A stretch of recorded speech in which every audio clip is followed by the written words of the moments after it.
On this episode, we all go inside a volcano, and Dad has to learn to drive again. We pick up the action with Dad attempting to drive for the first time down one of the main streets in Honolulu. Alright folks, this is going to be interesting. We are driving for the first time on the completely wrong side of the road, and Dad's on the wrong side of the car and he doesn't know what he's doing. Steve doesn't know where we're going, Mum's panicking about everything as usual, and I'm enjoying the ride. Hi guys. Don't tell me this is H1 Interstate. Let's see if Steve can... And speed limit's 15. We've somehow got to connect the dots, I think.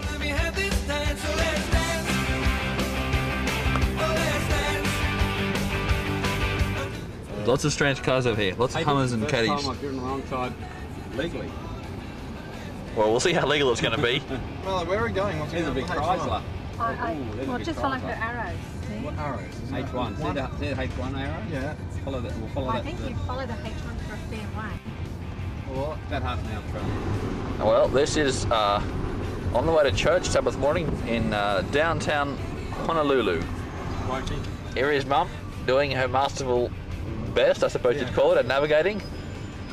Dad is attempting to drive What's the... on the wrong side of the road. We haven't run into anything yet, and that's a plus. There was a big fire alarm going off for about 30 minutes next to our hotel last night, which was kind of worrying. What was it? Except for Steve, who was doped off his head on painkillers and didn't hear it.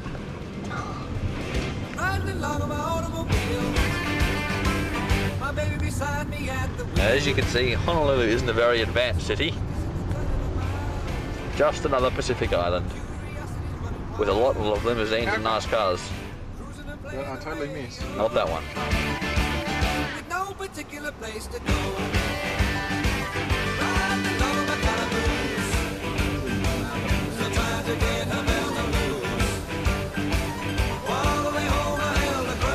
Oh, that lady. I don't want to take a photo. Cruising and playing the radio with no particular place to go. Everything over here seems to be land. We have iLand right here, and there's a channel called TV Land, and there's a shopping centre called Food Land. There's another shopping centre called Fabric Land.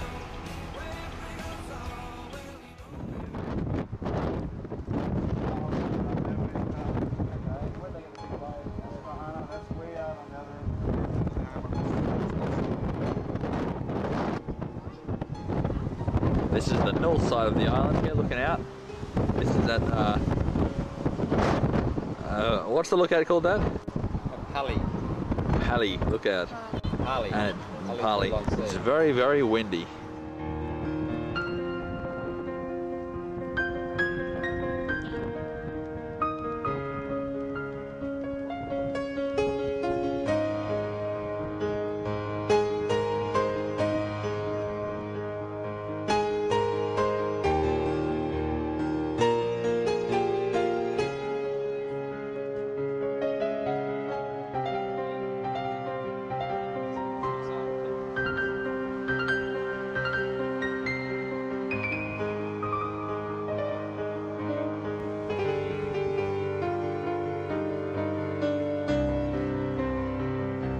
Well, there's no trail up here, but I just climbed up this far. Back out there is where I came from. Up here and climb way up here. There were some people down there, so I couldn't do it, but I did.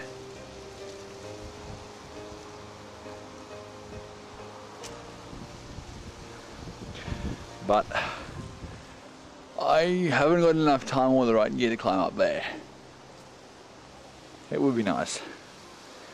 I'd better go back now.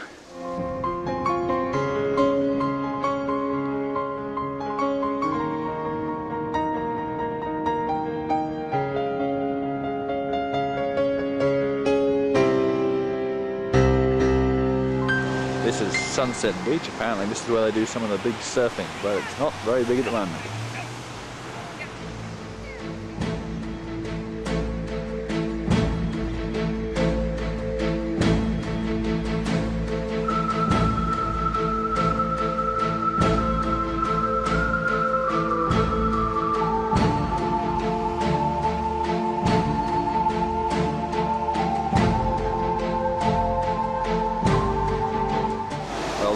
Hawaiian Pipeline.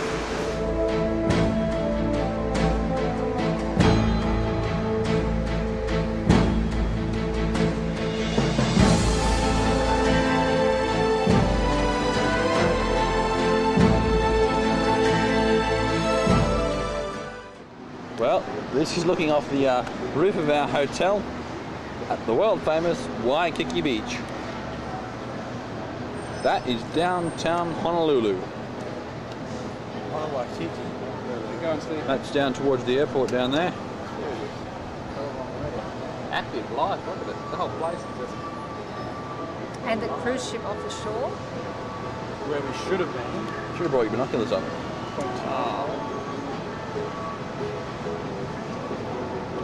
There is a cruise ship out there.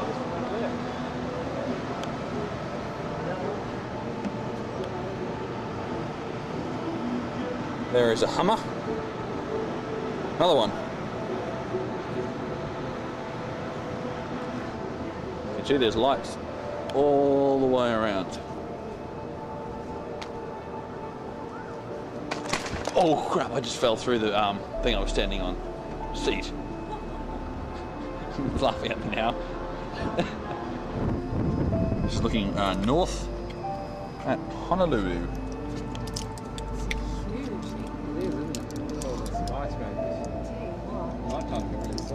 Yeah. Amazing. Bigger than Sydney sky. Where you can watch the people crossing the road.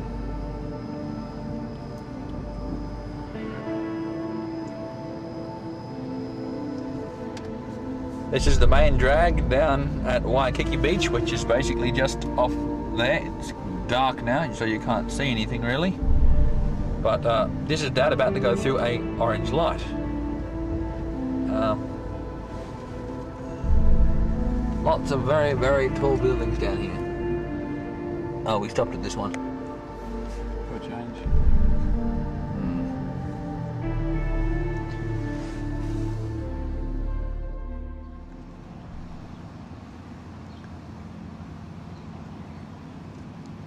Here we are at Pearl Harbor. That's the USS Bowfin, and it's the Pearl Harbor Avenger.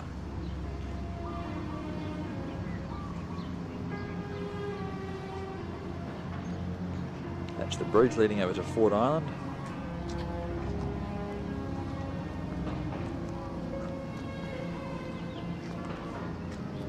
There's the Arizona Memorial we'll go out to soon. Behind that is Battleship Row. And there's the USS Mississippi. It was on this boat's deck that the Japanese signed the surrender of World War II. It's the Mississippi, otherwise known as Mighty Mo.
Leaving Oahu and flying into Kauai, one of the first things we did was take a helicopter ride over the magnificent Waimea Canyon.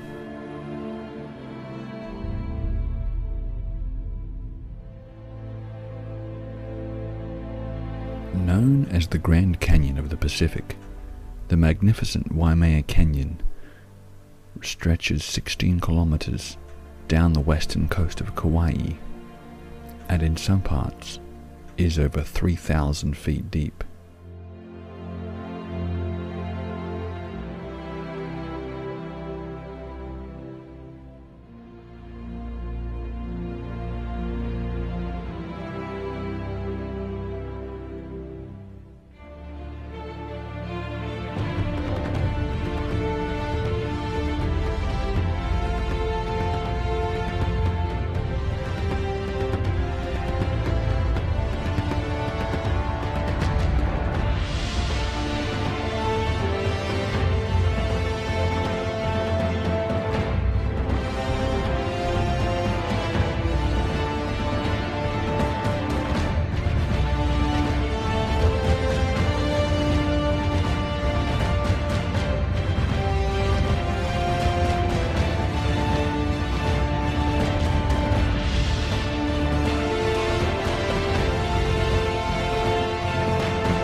After that amazing flight, we drove to a local lookout point for one last look at the canyon, where I discovered an interesting rock inscription.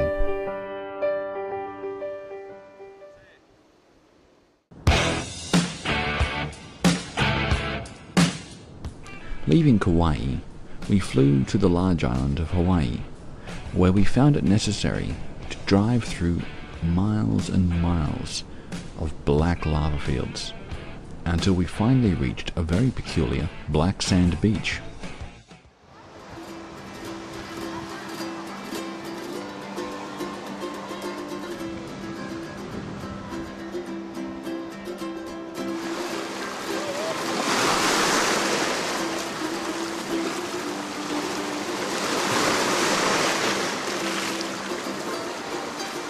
Interesting though this beach was, we pressed on to our main objective, the active volcano, Kilauea.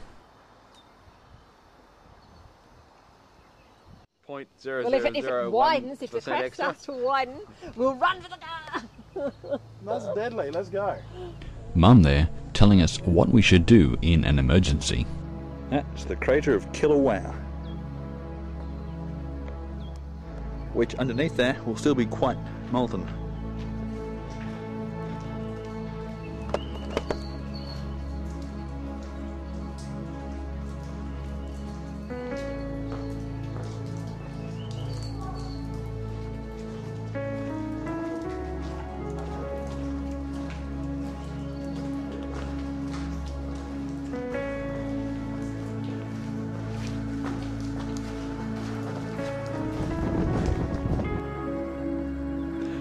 Right now, I am standing in the middle of the crater, well actually off to the side of the crater, in the middle of Mount Kilauea, on the island of Hawaii in Hawaii. This all used to be molten lava.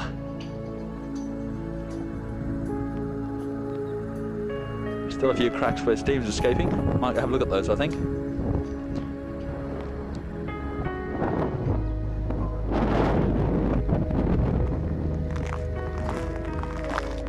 Here we have a small crack in the crust, with steam coming out of it.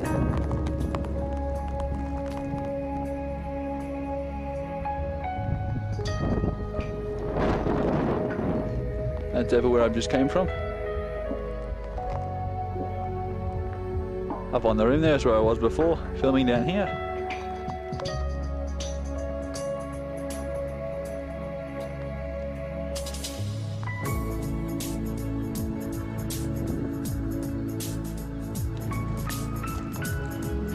This is steam and probably a bit of carbon monoxide as well, escaping from cracks in the crater in Mount Kilauea.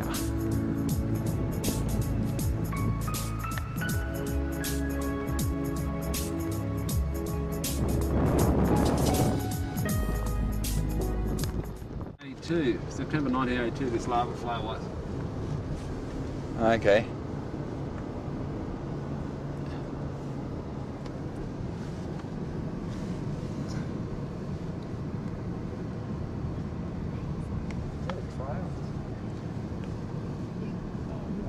Don't pile rocks. Why? They really hate you piling rocks up, don't they? Not as if the volcano didn't pile them.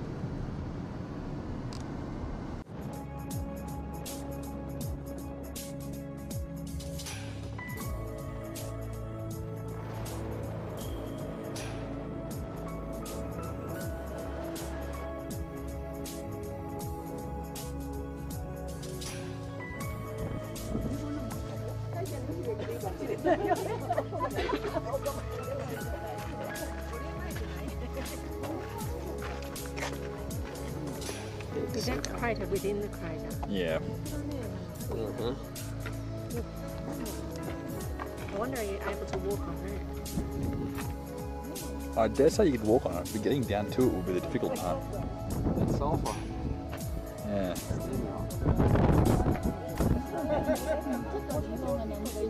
That's what makes it stink.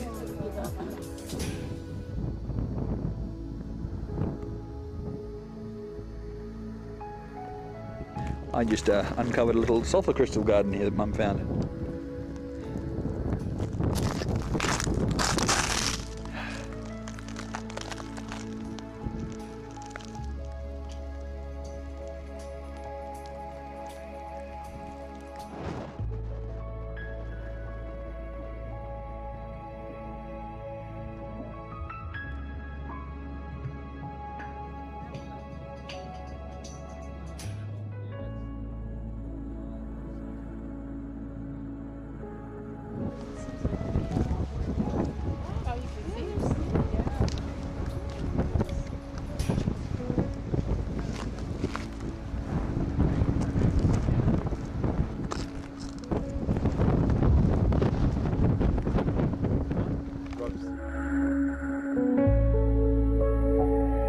The next morning, we reasoned that the best way to get a look at Kilauea was from the air, so another helicopter ride was in order.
On our last night in Hawaii, we took a diving cruise to see the magnificent giant manta rays. Unfortunately, because my camera couldn't go underwater, the best shots I could get were from the boat.